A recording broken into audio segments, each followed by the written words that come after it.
Our experience was whenever Dad came home, his entire attention was devoted toward fulfilling us as his children. Yeah. So it was like, I got to play with them. And this is looking back, thinking about it, because I'm gone all the time and I don't have a large quantity of time, but the quality of time I want to use to fulfill my kids. So we wanted to play and he was asleep. So somebody, it wasn't me, but somebody came up with the smart idea, let's pour water in Dad's ear. And then that was not a good experience. This is my legacy. On this MLK Day, we're reflecting not just on Dr. King as a leader, but the life he lived in moments both ordinary and extraordinary. Hosted by his son, Martin Luther King III, with Arndrea Waters King, Marc Kielburger, and Craig Kielburger, this episode explores the man behind the movement, the values he lived by, and why his legacy still calls each of us forward with hope. Let's jump in.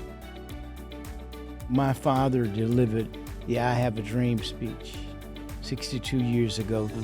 And every year I ask myself, if we're closer toward achieving his dream, or are we getting further away? What is the one thing, and this is actually to both of you, that it would have the greatest impact on making my dad's dream a reality? Your father's phrase, the beloved community, and what it means to have love for one another, and how that love is translated into policy. And we can translate love into fair housing policy and thinking about community building.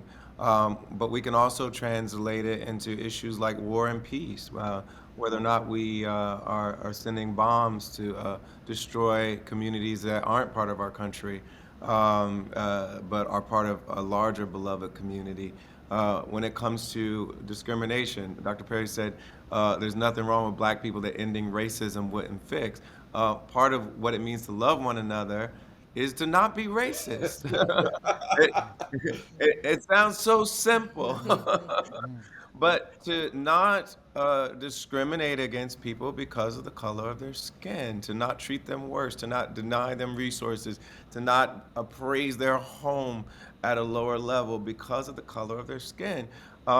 It sounds so simple and maybe even pedantic, but if we were to love one another in that way, that we stopped being racist and stopped making black people pay for racism, we would be a lot closer to Dr. King's dream. And then you would see the impact when it comes to how we treat our Latino brothers and sisters, when it comes to immigration and so many problems that we have in our country and in our world would be solved if we took your father's advice and created a beloved community that included everybody, and we treated all of our neighbors with love and care and valued their lives. Wow, that's big. I tend to focus on housing largely because it's connected to so many other social systems. When you live in an area where home ownership is higher, you literally live longer.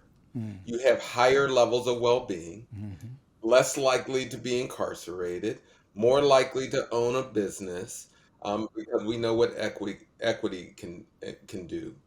Home ownership is such a critical piece of excelling as a community, and I think Dr. King would have wanted, and he did want, housing equity, making sure that people had an opportunity to own a home, not just from the wealth building aspect of it, but it really does build community. And then related to that, and I mentioned it, I do believe that we can build enough wealth where people can have well-being the kind of well-being that everyone deserves. Closing wealth gaps, we talk about closing the wealth gaps. That's going to take some time and some generations to do that. In the meantime, we can expect people to have a certain quality of life that where they're fulfilled that they're enriched, where they can pass on something to their children. So this work that John and I are doing, it's around well-being, because as a metric, we don't have to wait for generations for people to have the kind of well-being they can get tomorrow. We can implement housing policy, we can implement education policy, we can do some things today that will provide the kind of well-being that will sustain families and entire communities overall. I don't want to be unsaid by either my father or I. There is no legacy at all in America, let alone Black America, that does not have your father-in-law, your father, as an inspiration. There's not one. There's not a single moment I think any of us can reference where we don't go back and say, well, I can, I must, and I will, because of what he endured. I mean, Daddy, you went to Atlanta, and I remember you telling me to go visiting the center, which I've now been to, obviously. And you said what brought tears to your eyes or walked us through. Do you remember that? Into the number of times By the number. gone to jail. Yeah. Just that. I mean, he called me emotional about that. We were all on a conference call together because he wanted to share it as at once, like, all the children and his wife, of course, about what that was like to just see. Do you have any idea what this man had been through? And you had lived through the era, and just seeing it up there. I mean, Well, 29 times arrested, and some say 30, but 29 times arrested, sitting in a jail cell, one time being sentenced to 4 months of hard labor while I'm playing soccer on a field, and he's like the domino, you could think of Mahatma Gandhi, and then the dominoes start to fall, and then you've got Martin Luther King and Nelson Mandela and everyone else, until we get to the CRA 1964. And then we have Title VI, and we have fair housing, all of which Martin Luther King was instrumental in making sure it got passed. And, outlawing redlining, realty redlining, as well as neighborhood provenances, so that people couldn't live in certain areas. That can be traced back to MLK.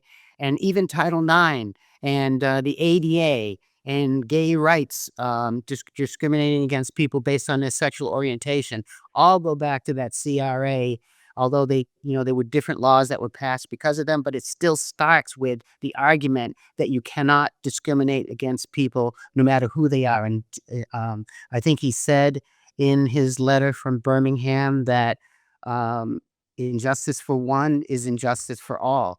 And that, again, part of the Martin Luther King legacy. And even as far as the fact that University of Alabama can call themselves a football powerhouse, still goes back to MLK, because you wouldn't have those athletes in that school if he hadn't fought for the right for them to be there. So I agree with Laura that MLK's legacy is one that you should always be proud of, that we should always bring up, and we should always remember. Mm-hmm. And that's why we also are very passionate about having everyone see themselves as part of the King legacy, and to see what our role is in creating that beloved community. That's one of the reasons that collectively the four of us have the Realize the Dream initiative, of which we want to have 100 million hours of service completed across this country by Martin Luther King's Jr.'s 100th birthday. We believe now is our turn, each of us, our turn in that long walk towards freedom. Well, I've heard you speak many times. The part of the reason why this work, Realize the Dream, is so important is because America is at one of the great inflection moments since the days of Dr. King. I think people are surprised to find out that, first of all, that your father actually had a sense of humor. Yeah.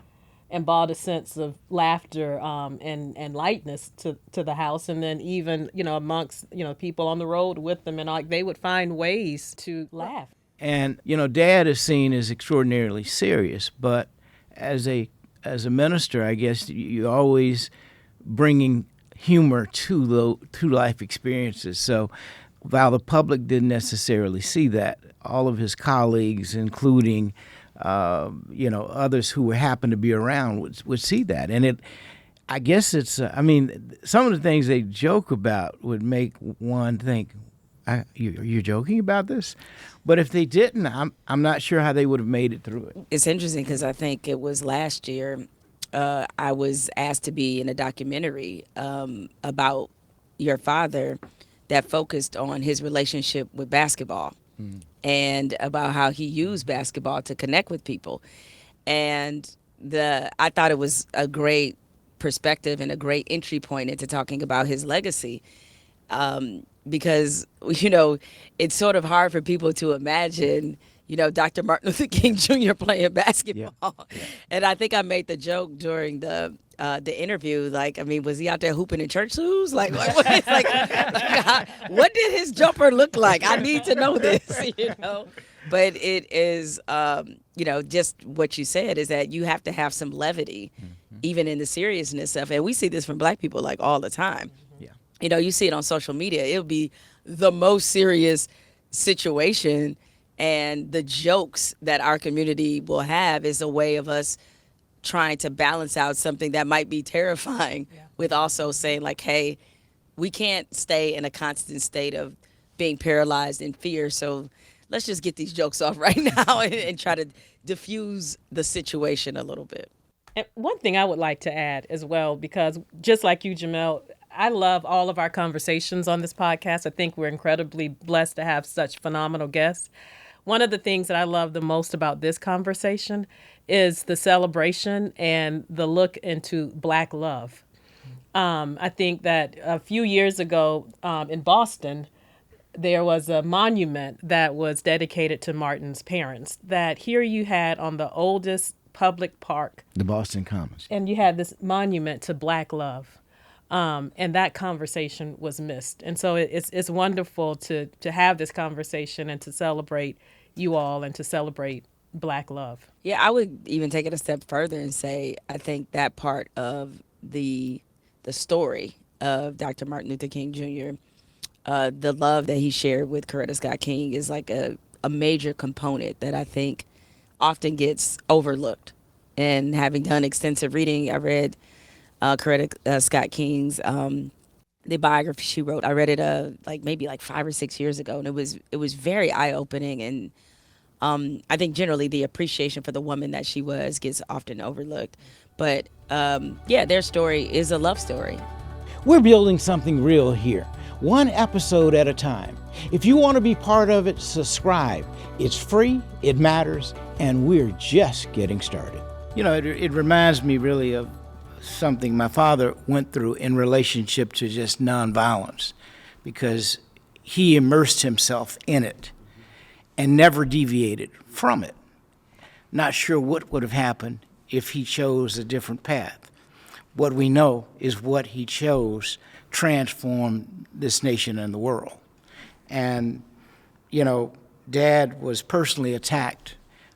Everyone knows he was assassinated, but people don't remember he also was stabbed in 1958 in Harlem with his first book, Stride Toward Freedom. Now, I share this story because it was what he said after he was stabbed that I think is prevalent.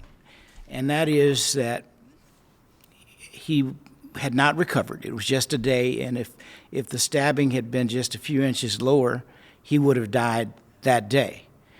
Well, he was able to be salvaged, and the next day he said, it's the climate of the rhetoric that, and by the way, this happened to be a Black woman who stabbed him. She was going to shoot him, but she didn't have a chance to get her gun. She pulled a letter opener out of her purse and stabbed him.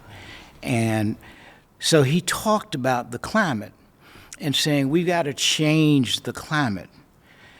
It's relevant today. Yeah. We've got to change the climate and the rhetoric. Since we're talking about your father and nonviolence, I wondered if you could share, since I never got to ask you this, anything about what you learned from him personally about nonviolence. How do we teach nonviolence and live nonviolence?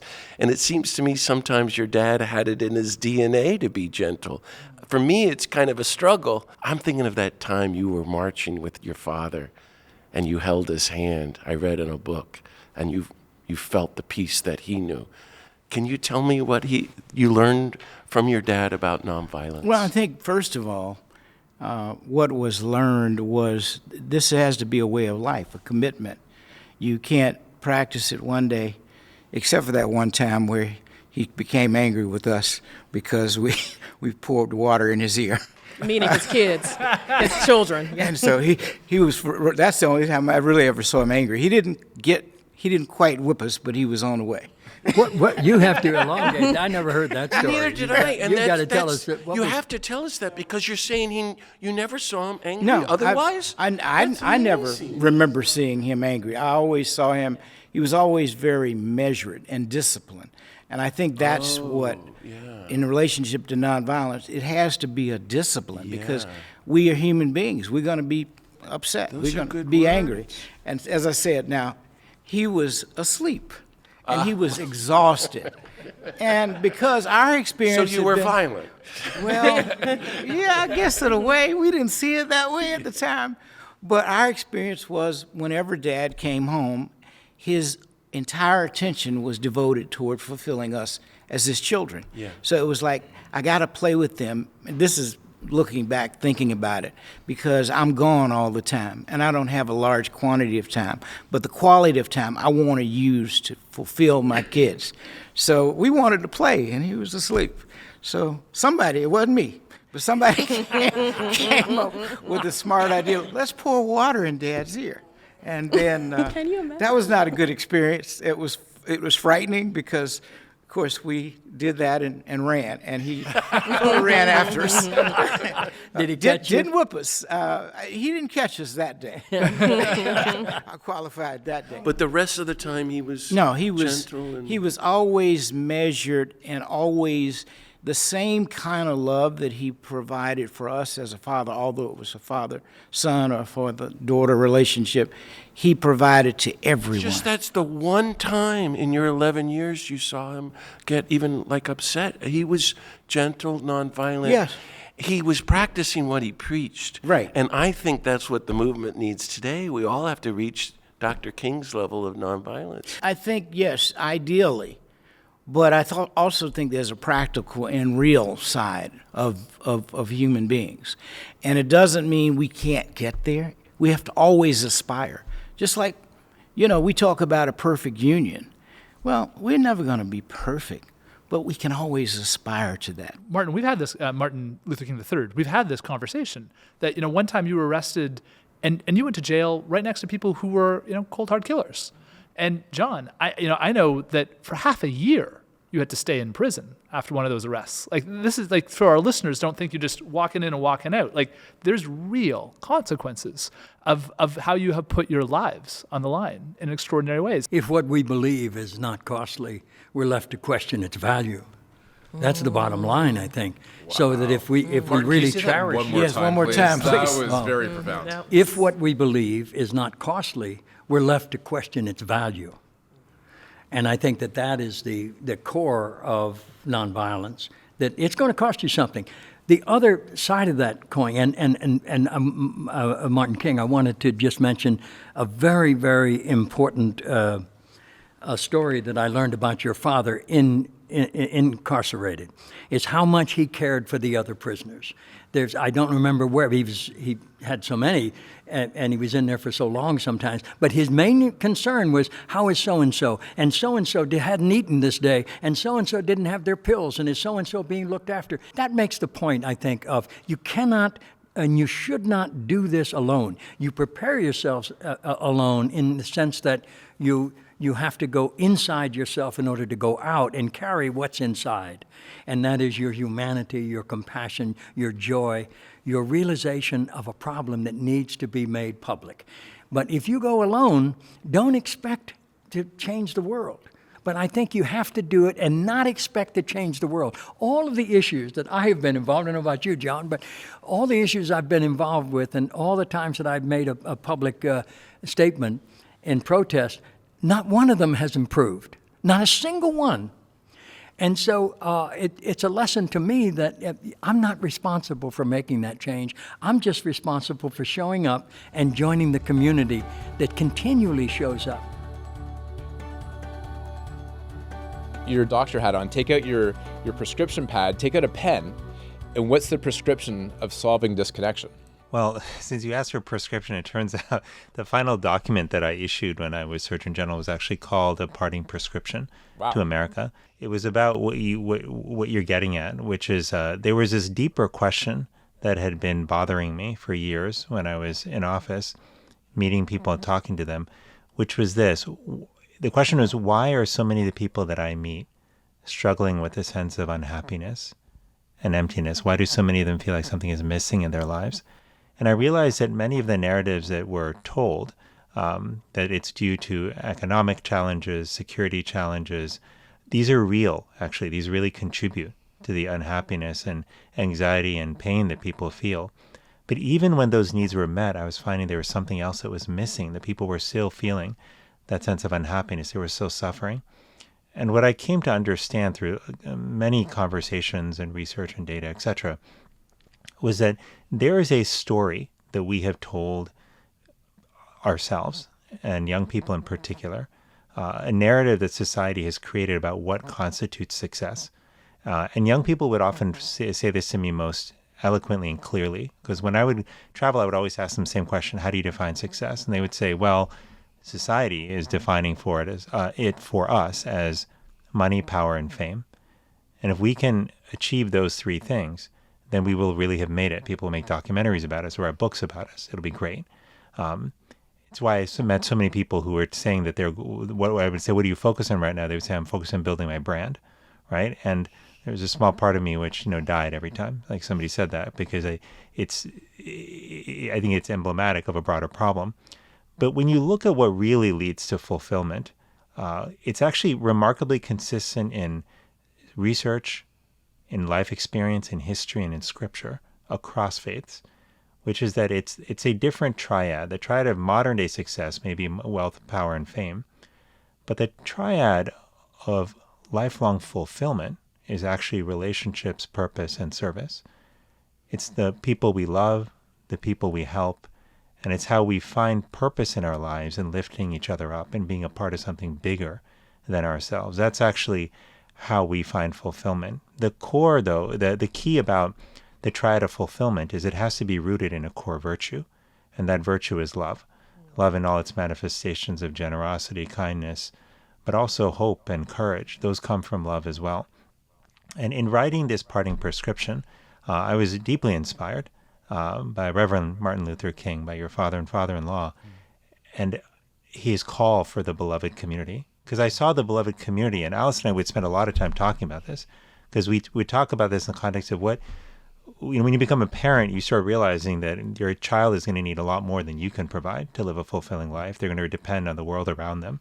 And the question for us is, what can we do to help make sure that that world is going to be there for our kids and for all kids, that it's going to be a nurturing world where if they fall down, somebody's going to be there to help them up. If they make a mistake, somebody's not going to judge them in the worst possible way, but give them the benefit of the doubt, and where they will do the same for others. And to me, like, that beloved community is about belonging. It's about making love the ethic and the compass through which we are guided in our lives. It's about building a life rooted in relationships, purpose, and service. We want to also build out this narrative and conversation around how to live a better life, right? Because people want to live a better life. Many people in their gut are saying right now, is this it? Is this all? Like, isn't there something more? There is something more, right? And we can find it together, but only if we talk about it, only if we are open about it, only if we come together and start creating opportunities for ourselves and for our children to engage in a life that's rooted in relationships, in service, and in a sense of purpose. And when you keep in mind the fact that right now, more than half of 18 to 24-year-olds say they have little to no sense of meaning or purpose in their lives, that tells us that we've got some work to do to make the future brighter for current and future generations. You being a philosopher and an incredibly practical leader, so putting those two hats on at the same time. Practical philosopher. I love that. I love that. You could coin that. In your opinion, based on your experience, how does one live and lead a fulfilled life? So I think fulfillment comes from knowing that your life and or your work are contributing to something bigger than yourself. And that is relative to one's own ambitions and goals. Yeah. You know, somebody who's devoted themselves to parenthood and sees a child flourish and go on to be something bigger than themselves will find that feeling. But coming to work simply to make money, it's exciting at the beginning, but it doesn't contribute to a feeling of lifelong contribution. Yeah. And this is where vision matters. You know, vision is an idealized version of the world we want to live in. And when your dad said, I had a dream, he was articulating a world that did not exist, still doesn't exist.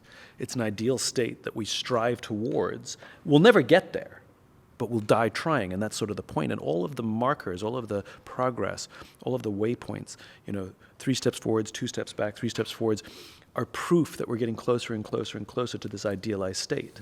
And that's what leads to a fulfilled life, that I'm making progress to a world that is better than the one we live in now. And how do you find fulfillment in your own heart?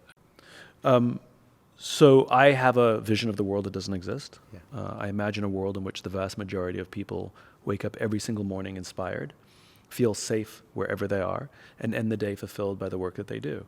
And I strive to build that world in my work. You'll see it in my writing, you'll see it in my speaking, you'll see it in the products that we sell on our website. They're all contributing to advancing towards that vision. But it's how I work very hard to show up as a person. It's how I am as a friend. You know, if you ask my friends, what do you love about Simon? You know, invariably they'll say something to the effect of, I can sit in a room with him, I don't even have to talk to him, and I feel inspired. You know, my standard when I come off a stage, I don't want to be, it's very nice when people say that was interesting, it's very nice when you say you're entertaining, you know, that's all lovely, and I appreciate those compliments, but the one that fills me is when people tell me that was inspiring. And so it's work, you know, it's work to do those things. But when I'm advancing that, and it's imperfect, and I'm imperfect, and it sometimes doesn't work, and sometimes I'm grumpy, and sometimes I forget.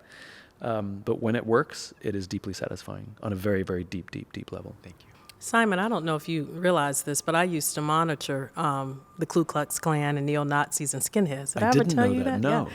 You know, one of the things that we play a lot when things get very heavy in our home is Dr. King's speeches and sermons.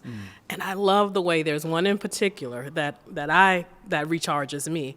And he talks about the fact of liking and loving.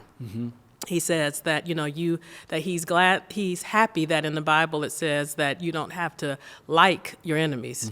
And he went on to say, because there are some people that you just won't like. And he said, you know, I won't like the man that bombed my home and almost, you know, killed my child. You know, I can't like the man who, you know, bombed the church and killed, you know, 4 children. But then he went on to talk about love. And I think that it always is a misconception when we talk about love, because people automatically think about the sentimentality of love. It's an acknowledgement. And when we start from, number one, separating, if we're talking not from our friends and those who we have love for, but society at large, it starts with separating the evil act from the individual. And I also think for me, it gives me great relief to know that I don't have to like everybody, you know, and that's okay to not have to like everybody. It is an acknowledgement of our shared humanity and coming, I think, from that place, which I think is another way of what you're saying. That's so good, and it's so right, which is, you know, we're supposed to love our fellow human being, but we don't have to like everybody. I think we conflate and confuse these words and these feelings because we add the sentimentality. You know, is an interesting comparison. Have you ever watched the TV show First 48? It's kind of an insane show. It's reality TV where it's basically following homicide detectives. And homicide detectives are not like regular beat cops. You know, cops are some of the most cynical people you'll ever meet because they generally see people at their worst on a day-to-day basis, you know? But homicide cops are a completely different breed. And they have this sense that no one deserves to have their life taken. And like, they'll investigate the deaths of drug dealers. No one's gonna miss them. They've been a blight on society. They've done damage. They may have caused harm themselves. But damn it, it's not for another person to decide when they live or die.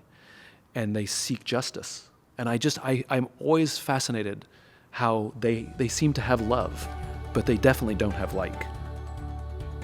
You've actually used your characters to almost hold a mirror to society, to challenge, to question. Like, I look at the description that you've had of the very deep divide in America right now between America and America. And America. One more time. My breath. You did really good. I still don't know what this means. But Larry, okay. But we need the. Okay, can you explain though a little bit? No, but sincerely, what the difference is. I love America. I love the promise of America. I think America is the light on the hill. America, on the other hand, has a lot of issues. America is where division comes. It's where hatred comes. It's where we're separated. It's where we don't come together. It's where people get in bubbles. It's where they divide and all those things. But America is the thing that we should always be shooting for, that perfection of an idea that unites people, that isn't tribal.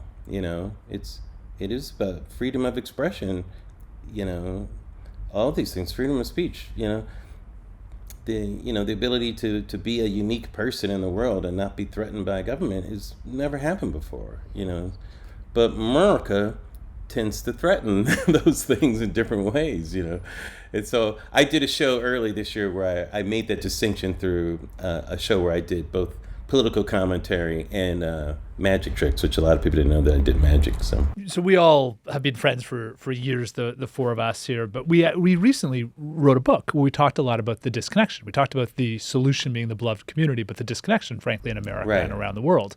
So when you look at that division, do you have hope, or what gives you hope? Well, I'm a hopeful person, but I'm a realist too.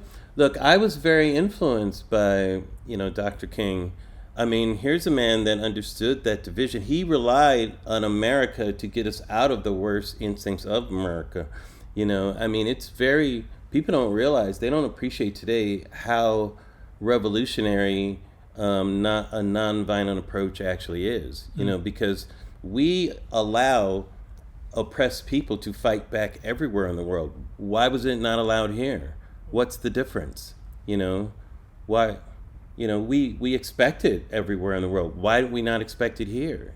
So there was a bigger idea that he was working at. And that idea was the promise of something that people actually had an agreement upon. It just hadn't been cashed in yet. As your dad said, the promissory note is the way that he put it, And that is inspirational and it's aspirational. It's different. It's a different thing when you're doing that. And that's how you bring people into something, as opposed to you get something. You want to bring people together. You're not just trying to get something. Whenever when I'm talking to young people about showbiz, I say, look, here's the best advice I can give you. When you're in the business, but you could use this in any business, don't look at it as something you could get something out of. Look at it as something you could put something into. What's the contribution you can make that is a unique contribution? Because you can't lose with that. You're going to lose eventually when you're trying to get something out of something. Maybe I can get this, or maybe I can extract this. Don't extract. Make a deposit. What's the thing of value that I'm putting into this? The contribution, and that's what your dad did. One of the things that is interesting that you talked about oppressed people, because one of the things that he said was the greatness of America is the right to protest for rights. For rights. So that was foundational to all of his work and why he did what he did. And right now though, we're seeing an all-out attack really on diversity, equity, and inclusion. And it's hard not to think about your role as Mr. Brown, the diversity educator on The Office. A character who was trying to cut through both the workplace absurdity and the uncomfortable, unspoken realities of racial bias. You did a brilliant job, I think, bringing that into the conversation. But looking at where we are today, 20 years from that role, are we any farther ahead? Or does it feel like we're falling farther behind? It's always a difficult question to ask. In some aspects, you always are. In some aspects, you have to keep your eye on it. There's, many times we have to separate something that feels like a program or a prescription for something versus what's happening in the culture and keeping your eye on the culture. What's a political movement, but what's a cultural movement? What's a political change? What's a cultural change? You know, what's the difference? The culture for you? actually is moving forward, but there's been a political change where it's trying to be a check on that culture moving forward. And so we're at an inflection point right now, you know, and that's why it feels very intense, you know. But it's rare that culture goes backwards. It's very rare. Sometimes it goes forward in a way that isn't necessarily good, you know, but it's still kind of moving forward. So it's up to us to steer that and be stewards and be mindful of the ways in which it is tumbling forward, you know, because bad actors are always all around for, you know, things that are self-serving that, you know, we have to be a check on. Thank you for joining us. New episodes drop every Tuesday. Don't forget to subscribe so you never miss a moment.